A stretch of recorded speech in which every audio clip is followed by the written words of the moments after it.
Você acorda, você faz um café e a primeira coisa que você quer é uma boa notícia. Aquela dada com credibilidade e imparcialidade. Então, tá feito. Café com Notícia, trazendo as primeiras e principais notícias do dia. Café com Notícia. Bom dia, bom dia. Desperte para esse novo dia. Em 5 segundos, Café com Notícia.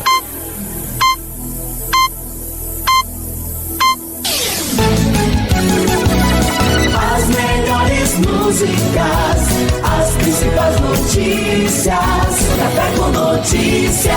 Café com Notícias está no ar para você a partir de agora com as primeiras e principais informações. Hoje é segunda-feira, 24 de janeiro de 2022. Diego Soares junto com você e trazendo as informações dessa semana, do início de semana. Vamos começando com a previsão do tempo.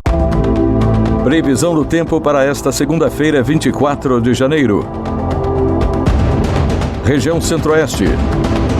Cuiabá, no Mato Grosso, tem céu encoberto com chuvisco. A temperatura varia entre 24 e 34 graus. A umidade relativa do ar é de 60% a 90%.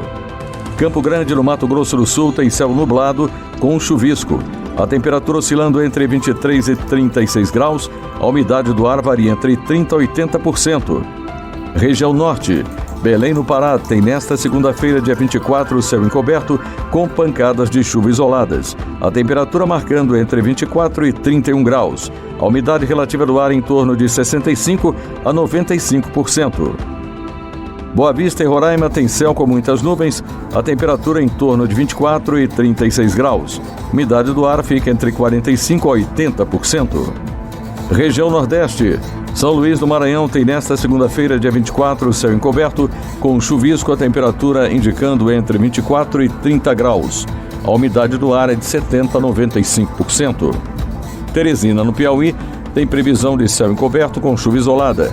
Temperatura entre 23 e 30 graus, umidade do ar oscila entre 65% a 90%. Região Sudeste, Belo Horizonte, em Minas Gerais, tem céu nublado, a temperatura oscilando entre 17 e 30 graus, umidade do ar é de 30% a 90%. Vitória, no Espírito Santo, tem previsão de céu nublado, os termômetros marcam temperatura entre 23 e 32 graus, a umidade do ar gira em torno de 45% a 90%. Região Sul, Curitiba, no Paraná, tem céu encoberto com chuvisco. A temperatura estará variando entre 21 e 32 graus. A umidade relativa do ar é de 40% a 100%. Porto Alegre, no Rio Grande do Sul, tem previsão de céu encoberto com chuvisco. A temperatura mínima de 26, máxima de 38 graus. A umidade do ar em torno de 30% a 75%. Você ouviu a previsão do tempo para esta segunda-feira, 24 de janeiro de 2022. Com informações do INMET, o Instituto Nacional de Meteorologia, da Rede Nacional de Rádio em Brasília, Gilson Santa Fé. Previsão do tempo na Rede Nacional de Rádio. A Polícia Civil finalizou um inquérito sobre a briga no Hotel Hilton, em Copacabana, entre o americano H.L. Thompson, produtor cultural, e um casal formado por um alemão e uma brasileira. Os nomes não foram divulgados. A Delegacia de Apoio ao Turismo indiciou o casal por injúria racial e o americano por lesão corporal. De acordo com a polícia, o casal não foi encontrado para prestar um novo depoimento, após a acusação de Thompson, que teria sido chamado de Níger, uma grave ofensa étnica contra negros na língua inglesa. O inquérito deve ser enviado à Justiça na próxima semana. O Tribunal de Justiça do Estado de São Paulo condenou um condomínio em Santos, no litoral paulista, a indenizar José Nilton da Mota Lima e Robson Oliveira dos Santos, 2 trabalhadores que tiveram a imagem divulgada na web como se fossem ladrões, quando, na verdade, foram realizar um serviço no prédio, em nome de uma companhia de energia. À época, a notícia falsa viralizou e prejudicou as vítimas. Cabe recurso da decisão. O vídeo que circulou nas redes sociais com a fake news sobre os eletricistas foi gravado pelas câmeras de monitoramento do condomínio. A decisão em primeira instância é dessa semana, do juiz Paulo Sérgio Mangerona, da primeira vara civil do Foro de Santos. A condenação ocorre após os trabalhadores moverem ação contra o condomínio residencial Beira Volga, pedindo indenização por danos morais devido à divulgação indevida de suas imagens. Um posto de gasolina pegou fogo na madrugada do último sábado na Ilha do Governador, na zona norte do Rio, depois que um táxi bateu em uma bomba de gás natural veicular. Ninguém se feriu. O acidente foi por volta das 4 da manhã, perto do viaduto de acesso à Avenida 20 de Janeiro, que leva ao aeroporto do Galeão. Motoristas que passavam pelo local registraram as chamas. A Polícia Federal abriu inquérito para investigar a água turva do rio Tapajós, no distrito de Alter do Chão, no Pará. Está previsto para esta segunda-feira um sobrevoo com aeronaves do ICMBio, o Instituto Chico Mendes de Conservação e Biodiversidade, para avaliar o tamanho da mancha. Peritos da PF vão também coletar amostras da água. A comitiva vai contar com integrantes do Ministério Público, do IBAMA e da Universidade Federal do Oeste do Pará. Alter do Chão tem grande importância turística por causa das belezas naturais. O rio Tapajós, que normalmente tem águas claras com tom esverdeado, está apresentando uma coloração barrenta. Por isso, o ICMBio criou o Comitê de Emergência do Tapajós. Técnicos estão percorrendo o rio entre os municípios de Santarém e Itaituba para retirar amostras da água para análise. Enquanto aguarda o resultado, o órgão informou que intensificou a fiscalização sobre o garimpo na região. O Instituto tem usado também imagens de satélite com alta resolução de todo o leito do rio para encontrar sinais da fonte da turbidez. Os rumores de contaminação por mercúrio preocupam os turistas. Membro da Associação de Turismo Fluvial de Alter do Chão, André Pinho, conta que clientes têm questionado a situação, mas ele tenta acalmá-los até saírem os resultados da análise da água. Pinho, no entanto, acredita que a turbidez é causada pelas fortes chuvas que caem desde novembro na região. Está com 3 dias que não chove aqui na região de Alter do Chão e a água começou a ficar limpa novamente. Então, acredito eu que seja por causa da chuva, sim. Uma equipe da Secretaria de Meio Ambiente do Pará realizou uma inspeção na última semana. No entanto, segundo a Secretaria, não foi possível determinar se a turbidez é causada pela ação humana ou pelas chuvas. Da Rádio Nacional em Brasília, Gabriel Brum. Policiais da Pensilvânia, nos Estados Unidos, estão em busca de macacos que desapareceram após o caminhão onde estavam se envolverem em um acidente de trânsito. A ocorrência foi registrada em uma rodovia na cidade de Danville, nesta última sexta. O veículo transportava 100 primatas para um laboratório na Flórida. 4 animais fugiram. Até a manhã do último sábado, 3 deles haviam sido localizados. Nenhum motorista se feriu, mas o estado de saúde dos animais não foi informado. Moradores da região se juntaram na busca pelos animais em uma floresta próxima. A seca no sul do país e o excesso de chuvas em partes do sudeste, nordeste e centro-oeste geraram perdas na produção agropecuária. Estão aumentando os custos no campo e devem pressionar a inflação dos alimentos ao consumidor neste ano. Os problemas climáticos se estendem desde o fim do ano passado como resultado do fenômeno La Niña, que, em resumo, provoca chuvas fortes no norte e nordeste do Brasil e estiagem no sul. Por causa desses choques, municípios do Rio Grande do Sul, Paraná, Santa Catarina, Mato Grosso do Sul, Minas Gerais, Espírito Santo, Bahia, Goiás e Tocantins, por exemplo, chegaram a declarar situação de emergência. A Receita Federal abre nesta segunda-feira consulta ao lote residual de restituição do Imposto de Renda à Pessoa Física de janeiro. Esse lote é voltado para contribuintes que caíram na malha fina em anos anteriores e conseguiram acertar as contas. Serão pagos quase 282 milhões de reais para mais de 240 mil pessoas. O crédito vai ser feito no dia 31 deste mês. Desse total, quase 97 milhões de reais vão para contribuintes com prioridade, como idosos e pessoas com deficiência. Foram contemplados também 197 mil contribuintes não prioritários, que entregaram a declaração até o último dia 16. Para fazer a consulta, o usuário deve acessar a página do Imposto de Renda no site gov.br/Receita Federal e clicar em Consultar a Restituição. É possível também fazer a consulta no aplicativo da Receita para tablets e celulares. A restituição é paga diretamente na conta bancária informada na declaração.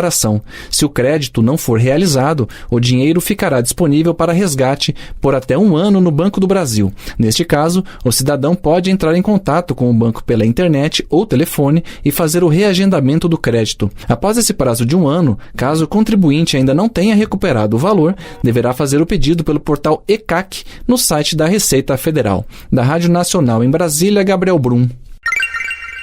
Com a maior fatia dos fundos eleitoral e partidários, cerca de R$1 bilhão, e o tempo mais expressivo de TV, ambos consequências de uma bancada volumosa no Congresso, a União Brasil, que nascerá da fusão entre DEM e PSL, tornou-se o partido mais cobiçado no mercado eleitoral. Após a aproximação da futura legenda com o Podemos, que pode resultar numa aliança ou até mesmo na filiação do ex-ministro Sérgio Moro, revelou esta semana em entrevistas à pré-campanha do presidente Jair Bolsonaro que prepara uma reação para neutralizar o adversário. O plano inclui abrir mão de candidaturas bolsonaristas em estados em prol de integrantes da nova sigla. Por dividirem o mesmo eleitorado de direita, Moro é visto hoje como uma das principais ameaças à reeleição do presidente. Diante disso, integrantes do governo deflagraram uma investida para distanciar Moro da União Brasil e trazer a legenda para a órbita do Palácio do Planalto. Já depois do intervalo tem mais informações. Café com Notícia. Você está ouvindo Rede Missões. Café com Notícia. O Banco do Brasil derrubou uma liminar da 28ª Vara de Trabalho de São Paulo que determinava que os funcionários do Banco do Brasil que trabalham em prédios administrativos ou departamentos sem atendimento ao público devem voltar ao home office devido ao aumento de casos de Covid-19. De acordo com o banco, o Tribunal Regional do Trabalho da terceira edição cassou a decisão do juiz de primeiro grau, garantindo assim o trabalho presencial em seus prédios comerciais de São Paulo e região. A necessidade de distanciamento social com a pandemia acabou consolidando o modelo híbrido de trabalho, alternância entre o trabalho presencial e remoto entre as empresas. De acordo com a 18ª edição do Índice de Confiança Robert Half, o modelo será usado neste ano por 48% das empresas entrevistadas. A sondagem leva em conta as respostas de 387 recrutadores coletadas entre 13 e 30 de novembro de 2021. Nascida na Paraíba, a cozinheira Regina Celli cresceu vendo os pais e vizinhos aproveitando alimentos que seriam descartados. Quando ela se mudou para o Rio de Janeiro, decidiu criar o projeto Favela Orgânica, e há 10 anos ela vem conscientizando os moradores do Morro da Babilônia a adotarem uma forma de consumo mais consciente, para que nem sequer um grão de arroz seja perdido. Para ela, existe uma cultura do desperdício no Brasil. Eu acho que todos os alimentos precisam ser aproveitados de maneira integral, ou seja, na comida, multiplicando mais comida, ou fazendo uma compostagem para virar um excelente adubo e um biofertilizante. Então, a nossa consciência precisa mudar a respeito do nosso alimento. Então, tudo se aproveita, né? Então, a gente precisa ter uma cultura de não desperdiçar comida. E os números confirmam isso. Cada brasileiro desperdiça por ano, em média, 60 quilos de alimentos bons para o consumo, de acordo com dados da Embrapa. Em muitos casos, isso acontece porque as pessoas não sabem utilizar integralmente frutas, verduras, legumes ou até mesmo aquele alimento já cozido que fica esquecido no fundo da geladeira. Evitar o desperdício, além de ecologicamente sustentável, pode fazer muito bem para o paladar e para o bolso. Na opinião do analista da Embrapa Alimentos, Gustavo Porpino, o consumo consciente dos alimentos também pode gerar um impacto positivo na economia das famílias. O impacto mais sentido é exatamente poupar uma parte do orçamento familiar, né? Então, em vez de estar esquecendo aquela sobra de arroz na geladeira ou de preparando muita comida de uma vez e descartando uma parte no lixo, aqueles poucos reais do dia a dia somados ao final do ano podem significar talvez R$1.000 economizados, e a família pode usar esse dinheiro para investir, para ir ao cinema, para lazer, ou mesmo para comprar outros alimentos que ela ainda não faziam parte da dieta da família. Para quem quer aprender a aproveitar os alimentos e evitar desperdícios, como a cozinheira Regina Celli explicou, ela ensina várias receitas no site do projeto. É o favelaorganica.com.br, com supervisão de Bianca Paiva, da Rádio Nacional em Brasília, Lucas Cupertino. O Ministério da Saúde vai distribuir 6 milhões de doses da Coronavac com foco na vacinação infantil. Outros 3 milhões de doses já estão nos estoques das secretarias estaduais de saúde. Após a Anvisa autorizar o uso do imunizante por crianças e adolescentes de 6 a 17 anos, agora a meta é vacinar pelo menos 10% desse público em cada estado. Foi o que anunciou nesta sexta-feira o secretário executivo do Ministério, Rodrigo Cruz. O Ministério entendeu interessante elaborar o que a gente chamou de pauta emergencial, porque todos aqueles estados que apresentaram uma disponibilidade abaixo de 40 mil doses no seu estoque, o Ministério está mandando de forma emergencial um quantitativo de doses suficiente para poder imunizar 10% de toda a sua população nessa faixa etária, para que esses estados não fiquem parados na imunização dessa faixa etária até que a gente receba todas essas informações. Ao menos 12 estados pediram esse envio emergencial de doses: Acre, Amapá, Mato Grosso do Sul, Pará, Paraná, Pernambuco, Rio de Janeiro, Roraima, Santa Catarina, Sergipe e Tocantins. A distribuição dessas doses começa a partir desta segunda-feira. E na terça, o Ministério da Saúde deve enviar para a Anvisa mais informações sobre como será o uso do autoteste para a Covid-19 se for autorizado pela agência reguladora. O secretário executivo do Ministério da Saúde, Rodrigo Cruz, destacou as dúvidas que o Ministério pretende responder. Questões de quem pode comprar, quando usar, questão de fluxograma, né? A pessoa está sintomática, usou o autoteste deu negativo, o que fazer? Então, algumas questões mais didáticas, algumas questões mais de fluxo, enfim, foram discutidas e o Ministério entendeu as questões da Anvisa, vai aprimorar essas informações no documento. A expectativa é de que terça-feira a gente encaminhe, né? Qual estabelecimento pode comercializar, enfim, como deve ser a divulgação, se eventualmente o usuário tiver dúvida, com quem que ele pode conversar, onde ele pode tirar dúvida. Na última quarta-feira, a Anvisa deu 15 dias para o Ministério definir uma política pública para o uso dos autotestes para a Covid-19. Se a resposta esclarecer as dúvidas, a agência reguladora vai iniciar o processo de regulamentação desse tipo de testagem no país. Da Rádio Nacional em Brasília, Vitor Ribeiro. Uma mulher de 35 anos morreu e outras 2 pessoas ficaram feridas em um acidente com um carro no início da manhã do último sábado em Pinhais, na região metropolitana de Curitiba. O veículo bateu de frente com um poste na pista sentido Piraquara, também na região metropolitana da capital. O acidente, segundo a Polícia Militar, aconteceu por volta das 5 horas da manhã na rodovia João Leopoldo Jacomel. Conforme a polícia, a mulher era passageira do carro e morreu no local. O corpo dela ficou preso às ferragens e, após uma equipe do Corpo de Bombeiros realizar o descarceramento, foi encaminhado ao Instituto Médico Legal. O corpo de Olinda Bolsonaro, mãe do presidente, foi sepultado no fim da tarde desta sexta-feira no cemitério central de Eldorado, no interior paulista. Jair Bolsonaro cancelou a viagem oficial que faria à Guiana e retornou ao Brasil após saber da morte de Dona Olinda durante a madrugada desta sexta. O presidente publicou nas redes sociais um vídeo da última visita que fez à mãe. Eu queria muito te ver. Estava com saudade. Um ano sem te ver. Com 66 anos, fui privilegiado pela escola da minha mãe. Cobrava caligrafia da gente.